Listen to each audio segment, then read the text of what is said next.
Olá pessoal, aqui Carlos Lima mais uma vez, espero que esteja tudo bem com vocês. E hoje nós vamos falar sobre algo que Deus procura, né, desde a fundação do mundo, né, desde que Deus criou ali a nossa terra, ele descia, a Bíblia fala que ele descia lá no Gênesis, ele descia na virada do dia para estar um tempo ali com Adão, para conversar, para ver o que Adão estava fazendo.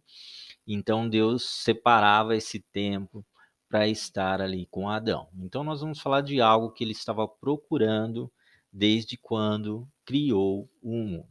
Então a gente vai ler um texto aqui, João 4, 19 a 24, quando Jesus ele conversa com uma mulher samaritana ali junto ao poço de Jacó. Diz assim: Disse-lhe a mulher: Senhor, vejo que és profeta. Nossos pais adoraram nesse monte, e vós dizeis que é em Jerusalém o lugar onde se deve adorar. Disse-lhe Jesus: Mulher, crê-me, a hora vem em que nem neste monte, nem em Jerusalém adorareis o Pai. Vós adorais o que não sabeis, nós adoramos o que sabemos, porque a salvação vem dos judeus. Mas a hora vem, e agora é, em que os verdadeiros adoradores adorarão o Pai em espírito e em verdade. Porque o Pai procura a tais que assim o adorem. Deus é espírito, e importa que os que o adorem em espírito e em verdade. João 4, 19 a 24. Né? Então, essa é uma discussão bem antiga, né? O que significa a palavra adorar, o que de fato é ser um verdadeiro adorador. Se você pesquisar aí no YouTube, você vai encontrar uma centena de vídeos falando sobre o que é ser um verdadeiro adorador. Basicamente, a palavra adorar, ela vem do latim adorare, pedir orando, rezar. Agora, qual o significado bíblico da palavra adorar? Adorar significa expressar honra a Deus por meio da devoção e reverência genuína, é a expressão mais sincera e profunda do relacionamento cristão. Um conceito também é prestar culto a ou ter muito amor a. No nosso caso, prestar culto a Deus, ter muito amor a Deus. Essas são as definiçõezinhas aí básicas para que a gente dê uma olhadinha aqui sobre o que de fato significa adorar a Deus. Então, uma das maiores lições sobre adoração, ela foi dada por Jesus junto ao poço de Jacó, falando com uma mulher samaritana. A Bíblia tem grandes adoradores, como Davi, Asaf e tantos outros, né, que foram grandes adoradores e que tiveram um relacionamento bem próximo com Deus, né? Adorar não é só cantar, você tem Daniel, tem Samuel, tem vários outros homens, né? O próprio Abraão, que foram grandes adoradores, que andaram com Deus e que estiveram bem próximos ali do Senhor. Então, o que acontecia? Os samaritanos e judeus não se bicavam, não eram dois povos ali que não tinham um relacionamento amigável. Por isso a mulher ela ficou surpresa quando Jesus lhe dirigiu a palavra. Primeiro, porque ela era uma mulher, não era comum um judeu chegar assim e dirigir uma palavra a uma mulher sozinha, ainda que Jesus fizesse isso para pedir água. Né? A rixa que existia entre judeus e samaritanos, ela vinha de longe, desde quando houve a divisão do reino, onde duas tribos ficaram ao sul, Judá e Benjamim, e as outras 10 tribos, eram 12 tribos, elas se dividiram por questões ali de governo, e 10 tribos ficaram do lado, duas tribos ficaram do outro lado, né? Sendo que Judá e Benjamim ficaram ao sul, e as outras 10 tribos ficaram ao norte, sendo que o templo ficou no reino do sul, em Jerusalém. Então, resumindo, para evitar que as tribos tivessem de se deslocar até Jerusalém, que ficava no Reino do Sul, as tribos do norte elas desenvolveram ali sua própria forma de adorar, praticando idolatria, desobedecendo os mandamentos da lei, né? A lei ordenava, a lei que Deus deu a Moisés, ordenava que a adoração fosse feita ou onde estava o tabernáculo, né? Ou onde posteriormente ali foi construído o templo. Como o templo estava construído em Jerusalém, então, logicamente, você tinha que adorar em Jerusalém. Então, eram os judeus que faziam a adoração segundo o mandamento do Senhor. Né? Existiram também algumas questões durante o cativeiro da Assíria, quando Samaria passou a ser capital do reino, e houve assim uma mistura com outros povos. O rei da Assíria ele trouxe gente de Babilônia, de Guta, de Ava, de Ramate, Sevarfaim, e fez habitar nas cidades de Samaria em lugar dos filhos de Israel. Surgiu a partir dali os samaritanos, o que na visão dos judeus tornou o povo de Samaria um povo impuro, fazendo com que os judeus cortassem toda e qualquer tipo de relação com os samaritanos. Então, o que Jesus ensina sobre adoração, não só nesse texto, mas ao longo de toda a vida dele aqui na Terra, está um pouco distante assim do que nós entendemos e praticamos como adoração, né? As diferentes formas de adoração que nós conhecemos e praticamos são principalmente a adoração musical, que é mais conhecida como adoração, cantar de forma solo ou entoando louvores junto com a congregação, orar, ler a Bíblia, fazer jejum, pregar a palavra de Deus, participar da comunhão, ceia, entre outras coisas. Existe uma série de coisas que são consideradas um tipo de adoração a Deus, né? Quando Jesus conversa com a mulher samaritana, ela tenta trazer Jesus para um embate ali, falando sobre a forma de adoração que ela conhecia, ela tenta envolver Jesus em uma discussão sobre a discordância que havia entre judeus e samaritanos sobre o lugar onde Deus deveria ser adorado. Jesus, porém, foge deste embate, né? Ele foge dessas discussões inúteis que não levariam a lugar nenhum. Mulher, crê-me, a hora vem em que nem neste monte, nem em Jerusalém adorareis o Pai. Vós adorais o que não sabeis, nós adoramos o que sabemos, porque a salvação vem dos judeus. Jesus era judeu, a salvação viria dos judeus. Mas ele diz, mas a hora vem, agora é, em que os verdadeiros adoradores adorarão o Pai em espírito e em verdade, porque o Pai procura tais que assim o adoram. O que Jesus está querendo dizer com isso? Jesus está dizendo que houve um tempo em que esse questionamento que a mulher está fazendo, houve um tempo que ele era importante, né? E nesse tempo, os samaritanos não deram a devida importância. Porém, o lugar, as regras, os rituais, um único povo escolhido, tudo isso era importante. Porém, com a chegada do Messias, tudo havia mudado. Ele estava trazendo consigo uma nova forma, não só de ver, mas também de se relacionar e adorar a Deus ou o Eterno, como diziam os judeus. E os líderes religiosos, por sua vez, se desesperavam com isso, se desesperavam com a forma como Jesus falava, com a forma como ele ensinava, né? Jesus chegava chamando Deus de Pai, eu faço o que vi o meu pai fazer, meu pai trabalhou até agora, eu trabalho também, etc. Ele se dizia filho do homem, mas também filho de Deus.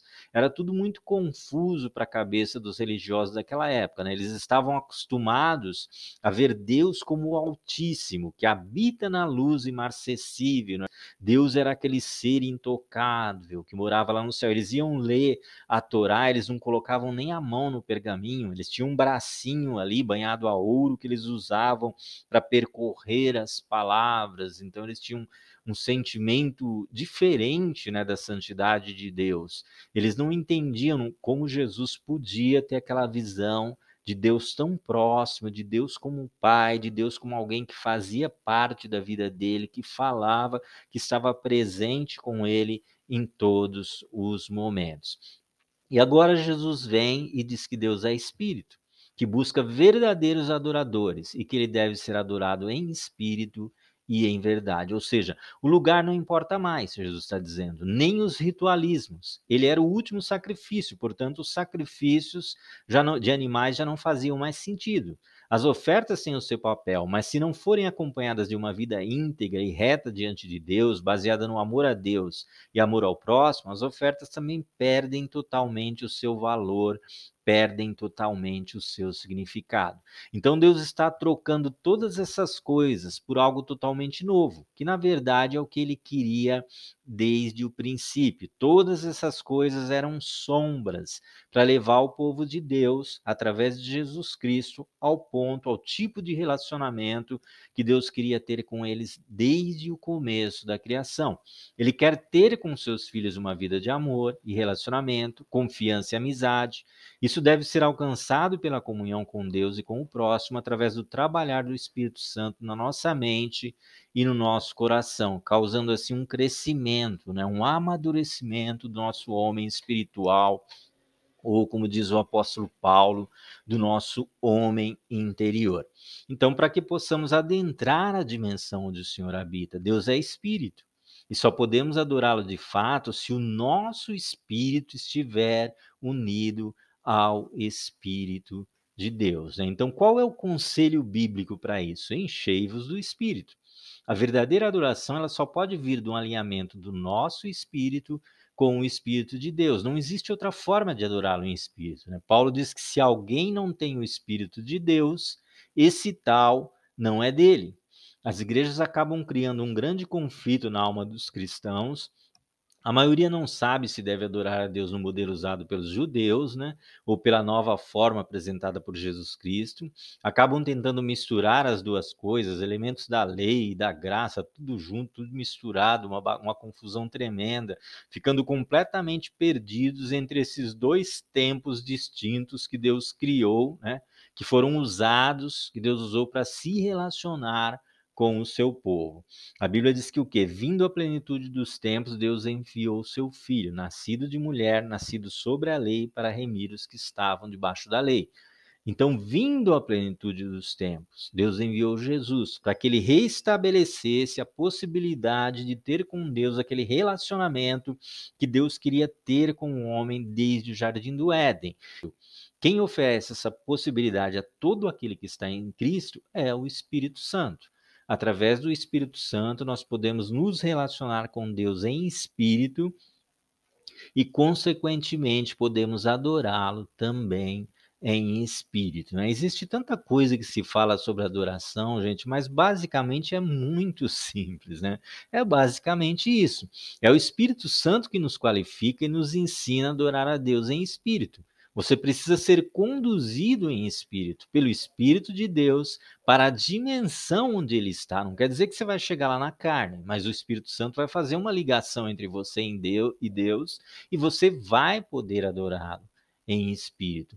Outra questão importante é que o cristão ele não pode viver de momentos de adoração, né? Às vezes nós vemos pessoas que têm uma vida tão atrapalhada, às vezes estão fora da igreja, nem lembram direito que são cristãos, né? E quando vão na igreja, eles têm aquele momento de iluminação, aquele momento de adoração, são tocados pelo Espírito Santo. Eu entendo que muitas pessoas realmente passam por esse processo e depois vão evoluindo, mas o cristão não pode ficar muito tempo nesse processo, né? Nós precisamos colocar a nossa vida diante do Senhor. Para isso acontecer, para que você se torne um verdadeiro adorador, o Senhor precisa ocupar o primeiro lugar na nossa vida, na minha, na sua vida. É preciso permitir que Ele participe de tudo que fazemos. Ele precisa ser pai, amigo, confidente, conselheiro, guia, protetor, supridor, sendo uma figura totalmente presente em todas as áreas da nossa vida.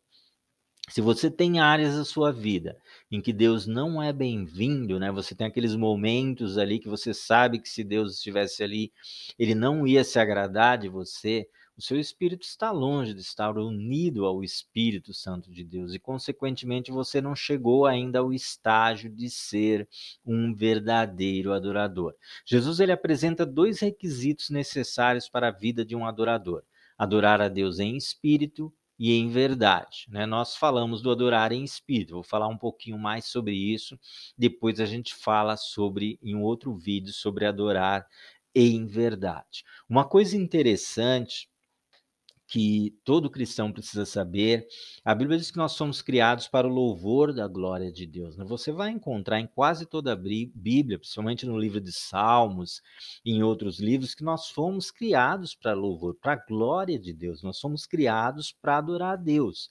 Então é como se isso estivesse na nossa gênese, né? Eu já falei isso também, comentei sobre isso em um outro vídeo. Todo ser humano ele foi criado para adorar. Ele é um adorador em potencial. Por isso Jesus fala que Deus procura verdadeiros adoradores, porque todo ser humano tem o potencial de um adorador. Né? Se você encontrar uma tribo aí selvagem na Amazônia, em qualquer lugar do mundo, você vai ver que eles têm um Deus, eles têm um instrumento de adoração, às vezes adoram o sol, a lua, alguma coisa semelhante. Mas eles têm um instrumento de adoração ali que faz parte da vida que faz parte do dia a dia deles. Mesmo o cara que é ateu, a pessoa que diz que não crê em Deus, ele tem uma necessidade de adoração que às vezes ele não sabe nem da onde vem aquilo, mas está nele, né? E se ele não encontra Deus, se ele não consegue suprir aquela necessidade de adoração em Deus, ele vai encontrar alguma outra coisa para adorar, não tem o que fazer.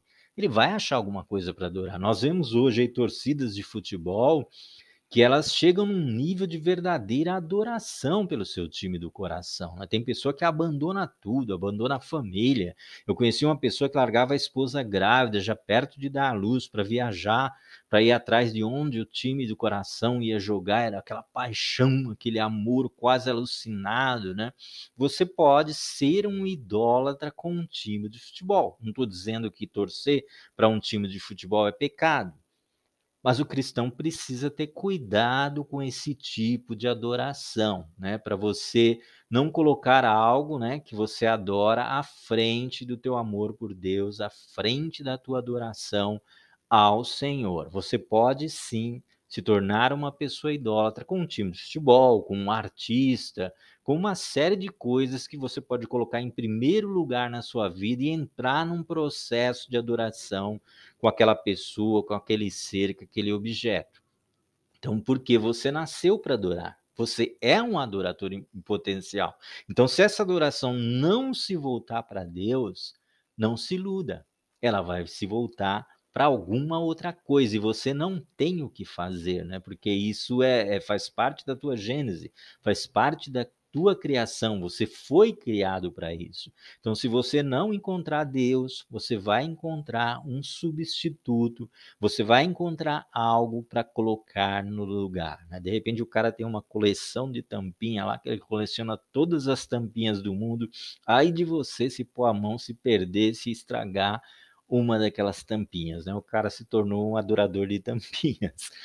Brincadeiras à parte, mas realmente a gente vê algumas coisas, assim, que são até absurdas, mas isso faz parte dessa necessidade, desse vazio que a pessoa precisa preencher, porque ela não encontrou Deus em seu caminho, né, ela não encontrou o motivo para o qual ela foi criada. Fomos criados para o louvor da sua glória, fomos criados para adorar a Deus. Você não encontra um motivo para o qual você foi criado, você vai encontrar um substituto, você vai colocar alguma coisa no lugar ali para você poder adorar. Então, o Espírito Santo é que vai nos levar a encontrar o nosso propósito de adoração, né, a encontrar o real motivo, né, aquele que nós fomos criados para adorar. É o Espírito que vai permitir que você encontre Deus, que você encontre o Senhor,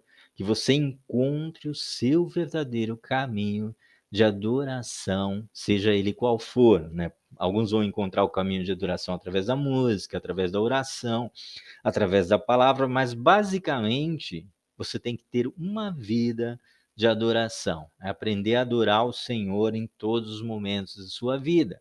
Até quando você rejeita o mal, você está adorando a Deus, né. Quando se abre uma oportunidade para você fazer alguma coisa errada, e você rejeita aquilo por amor ao Senhor, você está adorando a Deus, né. José, quando ele rejeitou, traiu seu senhor com a esposa que o assediava, ele estava adorando a Deus, né. Então existem muitas formas de você adorar a Deus, e rejeitar o mal, se apegar ao bem, é uma dessas formas. Então, basicamente, o cristão tem que buscar uma vida de adoração. E se nós deixarmos o Espírito Santo nos guiar, não é difícil, porque nós fomos criados para isso, né. Então, você vai achar o seu caminho para uma vida de adoração tranquilamente, se você se permitir ser guiado pelo Espírito Santo, pelo Espírito de Deus. Eu deixei um salmo aqui, Salmo 145, do 8 ao 21, diz assim: Piedoso e benigno é o Senhor, sofredor e de grande misericórdia. O Senhor é bom para todos, e as suas misericórdias são sobre todas as suas obras. Todas as suas obras te louvarão, ó Senhor, e os teus santos te bendirão. Falarão da glória do teu reino e relatarão o teu poder, para fazer saber aos filhos dos homens as tuas proezas e a glória da magnificência do teu reino. O teu reino é um reino eterno. O teu domínio dura em todas as gerações. O Senhor sustenta todos os que caem e levanta todos os abatidos. Os olhos de todos esperam em ti, e lhes dás o seu mantimento a seu tempo. Abres a tua mão e fartas os desejos de todos os viventes. Justo é o Senhor em todos os seus caminhos, e santo em todas as suas obras. Perto está o Senhor de todos os que o invocam, de todos os que o invocam em verdade. Ele cumprirá os desejos dos que o temem, ouvirá o seu clamor e o salvará. O Senhor guarda todos os que o amam, mas todos os ímpios serão destruídos. A minha boca falará o louvor do Senhor, e toda a carne louvará o seu santo nome pelos séculos dos séculos e para sempre. Salmo 145, 8 a 21. Então, se você gostou, deixa aí o seu like, se inscreva no canal, né, para receber as notificações aí dos próximos vídeos. E depois eu gravo um outro vídeo, né? Gravo o vídeo 2 e nós vamos falar o significado de em verdade. Porque Deus procura verdadeiros adoradores que o adorem em espírito e em verdade. Nós falamos da questão de adorar a Deus em espírito, mas qual é a questão de adorar a Deus em verdade? Falaremos disso no próximo vídeo. Então, que o Senhor abençoe a sua vida, a sua jornada, o seu desejo de conhecer cada dia mais a palavra de Deus, que Ele possa te guiar pelo caminho, guiar todos os seus passos para que você seja bem-sucedido e para que você seja preparado para o grande dia, né, do seu encontro com o Senhor, o grande dia em que estaremos para sempre com o Senhor. Então, um abraço, fiquem com Deus e, se o Senhor permitir, até um próximo vídeo.